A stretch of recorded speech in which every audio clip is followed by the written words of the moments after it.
Financial with Christopher Calandra, Certified Financial Planner, is an innovative, comprehensive, informative, and cutting-edge podcast that discusses financial topics ranging from personal finance, economics, politics, and personal growth. Simply Financial will cover intriguing and thought-provoking questions so that the listener can simply increase their financial IQ. Welcome to the Simply Financial podcast. I'm your host, Christopher Calandra. We are on episode 10 of season 4. This, in fact, is part 2. Last week, Lindy, Brock, and I talked about some of the things you should consider and learn as a potential client when interviewing a financial advisor, financial planning firm. And we talked about the first of 10 things on our list. And to set the stage, I said the same thing last week. There's lots of information about this out there. Most of it, though, is structured as questions, the nuts and bolts of what to ask. My conversation with Lindy is more about the softer end of this, what you're actually trying to learn and figure out to determine whether you are signing on with the right financial advisor and firm. So the first 5 things we talked about, Lindy's here, by the way. Hi. is likability, trust, teaching, shared values, and then the 5th thing was communication style. So today we're going to talk about the back half of that list, and they're in no particular order, but we're going to talk about worldview, the ideal client, the scope of the relationship, understanding the service model, and then lastly, compliance record. So to begin with worldview, so in the last episode, we talked a little bit about shared values, and this is kind of similar. In my head, though, there's some important differences. So in terms of worldview, it kind of comes in a couple of different sections in my head, if you will, on how I think about this. First off, worldview. Are you an optimist or a pessimist? I'm an optimist. You're an optimist. I would have to say I'm an optimist. I think most of the people on the team here at Elliott Wealth Management are optimists, and I think by and large, the people that we interact with tend to be optimists. Yeah. I think pessimists would, if somebody was sitting here meeting with us, interviewing with us, and they were pessimistic, I think there may be a disconnect then in our ability to get on the same page. So that's an example of worldview. I think another one is I was not in the service. I'm not a huge flag waving kind of guy, but I'm pro-America, and most of my discussions are going to be influenced on the idea that we live in a great country. There's tremendous opportunity in this country, and it's not so much a political thing because I have lots of people that are clients that think differently politically, Democrats, Republicans, independents, and everything in between, but that underlying thought that it's a great country, I think is a worldview that we have, and if someone has a different worldview, and some people do in this country, and that's fine, but we're probably not going to get on the same page. And then the last thing I'll say of the 3 thoughts I had on this, and I've kept poor Lindy out of this, and I'm sure she's anxious to jump in, is I believe that you do control your own destiny, and that decisions you make can have an impact on your ability to build wealth, and also in other areas outside of finance. And there are some people who believe these things are outside of their control. And it's not to say stuff happens, you don't control everything, but I think your attitude, your decision making, that you do control a lot, and that positive mental outlook, that optimism is also something that is going to come across when clients are meeting with us. It's going to come across. And if they have a different worldview when it comes to that, where they think it's just out of their control. I don't know if I'm going to be able to retire. I don't know if I could send my kids to school. Who knows? There's nothing I can do. People that have that worldview, respectfully, I think they're wrong. But in the realm of this conversation, we're probably not going to get on the same page. So those are my couple of examples. So kind of like accountability. Yeah. So they can take personal accountability for things that they've done and maybe mistakes that they've made, and get over that and continue on. Sure.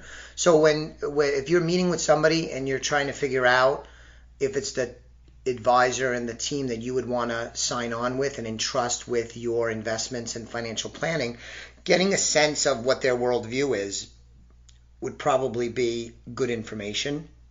And you don't, again, have to agree with everything, but there's some areas that you probably want to have some common ground so that you could get to the other stuff like the likability and the trust, shared values. So that's worldview. The next one is, if I was meeting with a financial advisor and I was looking to hire somebody, I would want to know who their ideal client is.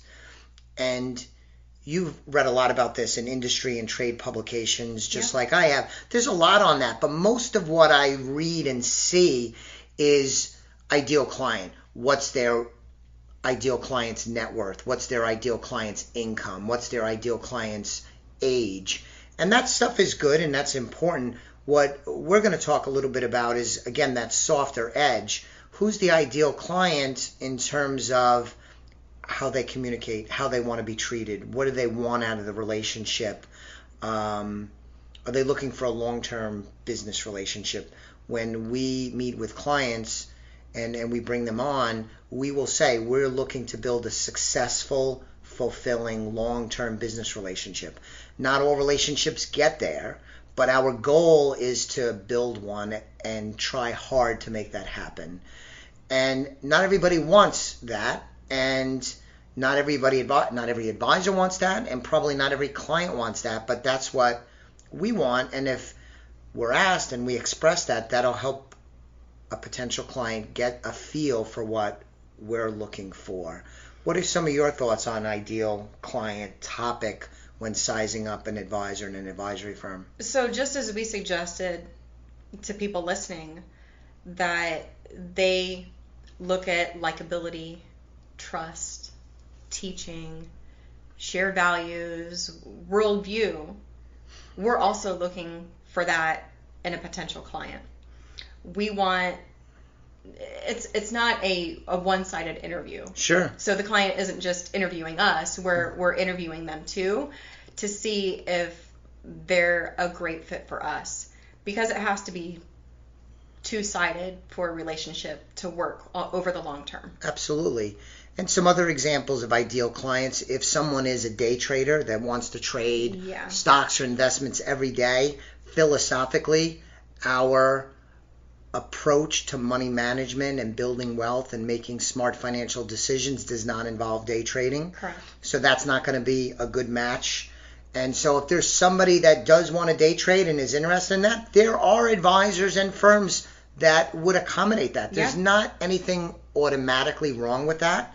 I would like to have the debate on whether that's the best approach or not. But you certainly, if that's what you're looking for, would be able to find a match. It's probably not going to be with us. And in terms of that mutual interview kind of thing, it's not that we're trying to be elitist or discriminating or anything. We use here, and you could attest to this, Lindy, is like, we don't want to have clients when they call the phone, the whole team is going, oh, it's so-and-so. I don't want to pick up the phone. You pick up the phone. Or I go hide in my office and pretend like I'm not available. That's not good for the client. It's not good for us. That's soul sucking. And nobody wins in that situation. So if you're meeting with an advisor, you find out what their ideal client is. The nuts and bolts is good. The size of the client relationship, the wealth, are they younger or older client set? And then or they could have a specific niche of clients that they work with, say small business owners, or they only work with IT consultants, or they work with, high earning professionals. There's a lot of different financial advisors have a specific set of clients that they work with, or we've discussed this in the last episode, but they have certain life experiences that naturally drives them to a specific set of clients that they just naturally get along with, and their life experience really allows them to be the best fit for the client. Well said. I think the last point I'll make on this subject is, if you're meeting with a financial advisor and they say they don't have an ideal client, that they'll work with anybody, that tells you something important. Yes. And you would want to factor that in. I wouldn't go so far as to say that's an automatic no-go or you wouldn't want to work with somebody like that. But that would worry me if I was looking for a financial advisor. So that would be a pretty telling answer. So the saying goes, you're great at everything, but you're a master at none. Because you can't serve everyone. And if you're in business and you've been in business for a while, whether you're wildly successful or struggling, you should have a little bit of a sense of what you're looking for. Otherwise, how will you know if you found it? And, we've learned over time, we've had some client relationships that have not been good for either party. And that's not good for us. It's not good for them. And clients deserve to be matched up with advisors that do more closely fit into their ideal client footprint. And we deserve, Elliott Wealth, you and I, we deserve to have clients that fit closely into our ideal client makeup. So I think that's a great topic. The next thing, and it builds on what we just talked about, is the scope of the relationship. And I don't think this is really discussed enough. No. And I think it's really pressed to us as financial planners. When you're going through all of your education, you really have to define that scope of the relationship so the client knows what to expect and the advisor knows what to expect and what they agree to mutually work on. Beautiful. So we would advise that if you were in the interview process, that you would ask the advisor, what's our relationship going to look like? Is it going to be investment only? Are the advisor going to be interested in the tax situation, the estate planning? Do they want to talk goals and objectives? Do they want to talk about down the line preparing for retirement or the funding of college education? What do they want to know? How holistic is the relationship going to be? We're pursuing holistic relationships with the notion that the more we know about the client, the better we could appreciate them, what's important to them, what they're fearful of, what they're trying to accomplish, what's important to them. Things like that help us deliver good recommendations and good planning suggestions. And when we know more about their financial situation, their income, their assets, and things are not hidden from us, it's like a relationship with the doctor. The more we know, the better in a position we are to help them make smart financial decisions and avoid pitfalls. And we do want to manage money effectively in the investment world and build good, sturdy, well-constructed portfolios. But additionally, we want to overlay, as an example, good tax planning. We're not CPAs.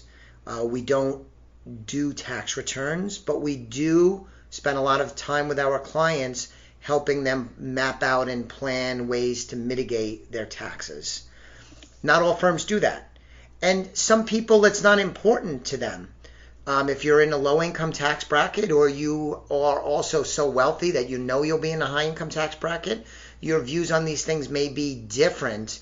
But that's what we're talking about in the scope of the relationship. I believe it also sets expectations for both the advisor and the client. So not only does the scope of the relationship handle what the client expects. So right. we outlay, okay, these are the services that we're going to provide. This is what we're going to work on. But it also outlines the expectations for us, what we expect from a client, which means we're going to need so much information to do what we agreed upon. And we're going to need you to do your side of everything and get back to us when we call you for information, or if we need to mutually work together to accomplish a specific goal, that you hold up your side of the deal. Yes.